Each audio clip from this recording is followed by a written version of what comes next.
So Coleman Hughes, Yeah. who knows as much about Gaza as I know about particle physics, he says, well, if you look at if you look at infant mortality rate and you look at life expectancy, he says, oh, Gaza is a developing country. That's how he described it. You can check it. It was on that program with uh, Norm Dworman. He described Mm. Gaza as a developing country.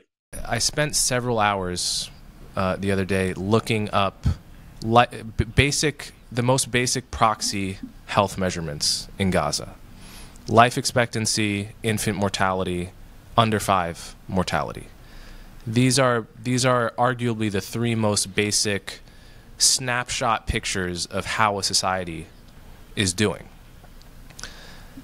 And it, there isn't amazing information out there, but so the CIA World Factbook has life expectancy in Gaza at 75.6, which is in the 46th percentile of countries in the world. It has infant mortality at 14.87, which is in the 43rd percentile of countries. Now, I don't know. I think Finkelstein is the sort of the great chronicler of Gaza, and if he knows this information to be wrong, then I would love to hear why it's wrong, because it may be wrong. But it's worth noting those are both actually above average for the world's population, right? If you don't just look at countries, but you just treat everyone in the world on the same continuum, those are both above average. Okay, and then there was the Palestinian Family Health Survey in 2010, which was done by UNICEF in partnering with the Palestinian Center for Bureau of Statistics. And they have under five mortality at 26.8 out of 1,000. Now, the global average at that time in 2010 was 51. So this is much better than the global average. The global average today is 37 or 38, better than the global average today. And the world has gotten better in the past 13 years, right? And then I looked throughout Finkelstein's whole book on Gaza. He has no data on life expectancy in there, no data on under five mortality that I can find, but he has infant mortality, which, and he cites one study on infant mortality among Palestinians in Gaza that puts the number at 22.4. But that's for refugees only, which is slightly not representative, but let's assume it is. 22.4, based on Finkelstein's own source. The global average at that time was 34, significantly higher, and 26 today. And the paper was called Increasing Neonatal Mortality Among Palestine Refugees in the Gaza Strip. So every single one of these metrics, one of which is from Finkelstein's book, paints the picture of Gaza's basic health statistics as better than the global population average. So on the one hand, we have a set of facts that Finkelstein, strings together that paint a picture not that far from a kind of concentration camp. On the other hand, you have the most basic and significant health proxy measurements that paint the picture basically of a middling developing country, like Mexico or the Philippines, and in some ways better than the global average. So I would really want to ask Finkelstein to reconcile these two pictures for me, knowing that it is possible to recite a set of facts that are each one checks out, but you're fundamentally lying about the basic picture. So here's a simple example. If you look at infant mortality rate and life expectancy for Cuba, it's slightly higher than the United States. Slightly higher Hmm. than the United States. Does that mean the United States is a third world developing country? Hmm. Does that mean that Cuba is a first world industrial an industrial power? Is that what includes me? Literally, there are hundreds and hundreds and hundreds, literally, of economic reports put out by UNCTAD, United Nations Conference on Trade and Development, the World Bank, the IMF, FAO, on Gaza. It's like unbelievable. And they all describe Gaza as being a human catastrophe. It was a premeditated human catastrophe. The world's leading authority in the subject is Sarah Roy of the Harvard Middle East Center. And she got her undergraduate and graduate degrees at Harvard. She knows her stuff, okay? I was just rereading, I have it over here. I was rereading the introduction to her standard work, The De-Development of Gaza.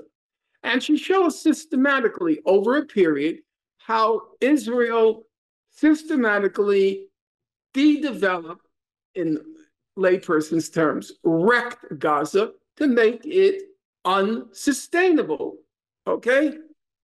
And then along comes Coleman Hughes and then that thing called destiny, and they come up with two metrics. What's your metric? Oh, you're so smart, Mr. whatever your name is, Vermicelli. It's like, I poured over those reports. I poured over them, and they're very, very detailed and dull. World Bank reports, IMF reports, UNCTAD, very boring. And the guy, he plucks two statistics, and now, what's your metric?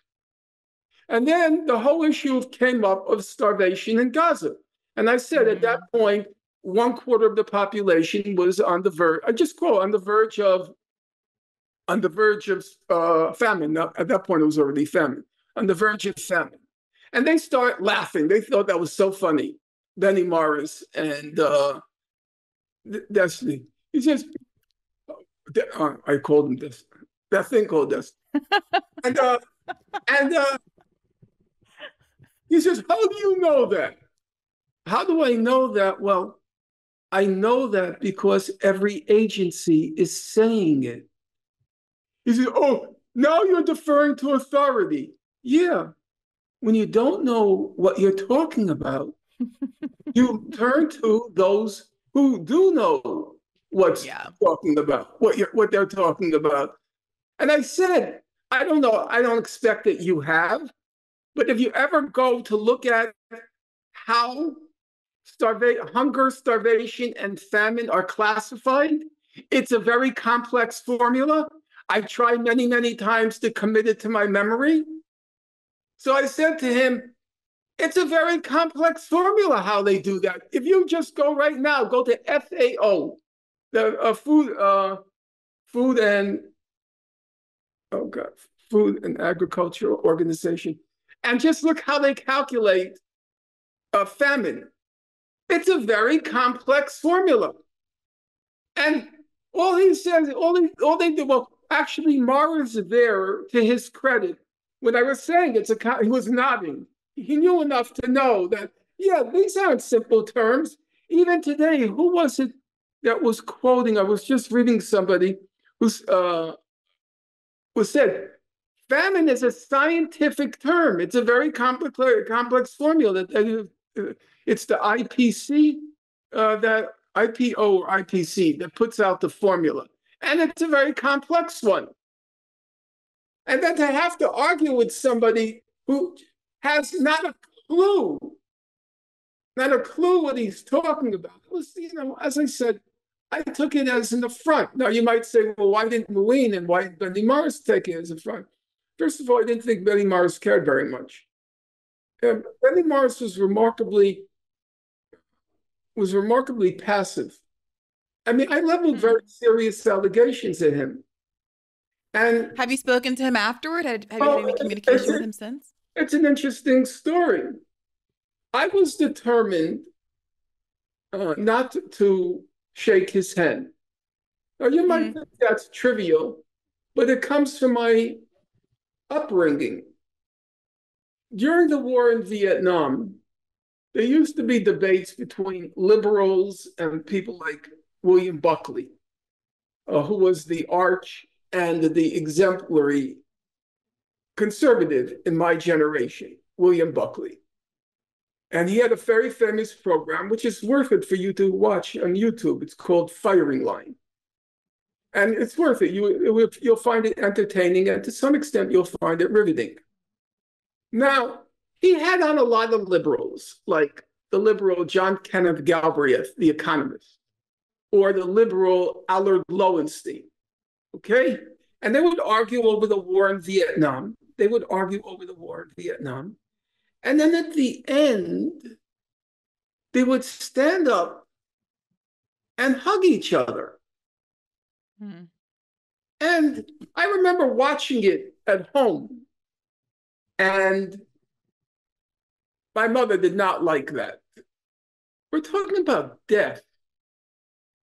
You know, we're talking about, the estimates are between 2 and 3 million Vietnamese were killed. We're talking about death and destruction. And you think it's just an intellectual debate? And at the end, a bear hug? And that left a deep memory in me that I would never be part of that kind of ambiance and milieu. Hmm. And so I was resolved. I would not shake his hand. He said things which are so, he said, Gaza, Palestinians are all animals and they should be locked up in a cage, sort of stuff like that. A lot, not just a little. It's not a passing comment. A lot. Benny Morris did? Yeah. Oh, I'm surprised by that. I mean, he seemed horrible. He seemed like kind of, what do you call it, a liberal Zionist? Like he seemed much more measured than, let's say, Destiny. No, if you go to Benny Morris, Avi Arishavit, Shavit. There was a famous interview he did in 2002, 2003, something around there. And he said, yeah, they should all be around. They're all animals, and they should be put in cages. Yeah, literally. I'm very active. Wow. So, and then the stuff about nuking Iran. Yeah. And so I was determined not to shake his hand. I walked in. I did not look at him. We sat down at the table. Moeen was out of the room at that moment, and he wanted to break the ice. So he just said, so have we ever met before? And I said, no, actually not. We've debated each other, but it was over video. And then I was pretty tough at some moments in the debate with him. At the end, he came up and he extended his hand to shake my hand. And he seemed kind of avuncular. He's of diminutive stature, very large stomach. I shook his hand because he was so disarming in his passivity. It was like he didn't really care. He didn't really care what he was saying. And there was, as Moeen, I was commenting this to Moeen, and he said, yeah, he was so passive. It was very surprising for me. Hey, YouTube. Thanks for watching. Just a reminder that this is a podcast. You can catch an extra premium episode every Monday for $5 a month at patreon.com/badfaithpodcast. That's patreon.com/badfaithpodcast for $5 a month, an extra episode every week. Additionally, please do consider liking this video, subscribing to this channel. It helps us out. It helps independent media beat the algorithm. We appreciate you. And as always, keep the faith.